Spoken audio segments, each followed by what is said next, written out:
In today's video, I'm going to teach you how to create a Microsoft Outlook account. By the end, you'll have a brand new email inbox and a secure way to sign in using a passkey on your device. First, open your preferred web browser and go to Microsoft.com. Once the homepage loads, look for the menu labeled All Microsoft. Click that to open the full list of Microsoft services. From there, select Outlook to head to the email service.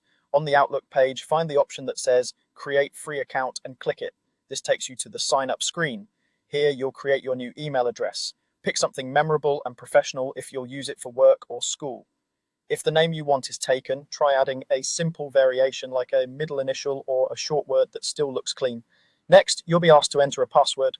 Choose a strong one that you haven't used elsewhere. A strong password usually includes a mix of letters, numbers, and symbols, and is long enough to be hard to guess. Keep it private and store it safely. After that, you'll provide your country or region and your birthday. This helps Microsoft personalize your experience and can assist with account recovery. Make sure the details are accurate. At this point, Outlook may prompt you to prove you're human. Follow whatever verification appears on screen. It could be typing in characters from an image or completing a quick puzzle. Take your time, and once it's accepted, you'll move forward. You'll now see an option to set up a passkey. A passkey lets you sign in securely using your device's built-in authentication like your screen lock, fingerprint, or face recognition. It's more convenient than a password and helps protect your account. Choose Set up a passkey, confirm the device you're using, and follow the prompts. When asked, enter your screen lock for the selected device, just as you normally unlock it.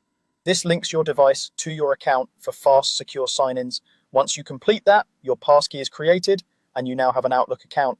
You can go straight to your inbox, send a test email, and explore the interface. If you switch devices later, you can still sign in with your password or set up an additional passkey on that device for the same convenience and security. That's it for this tutorial. Thanks for watching, and don't forget to like and subscribe for more straightforward guides just like this one.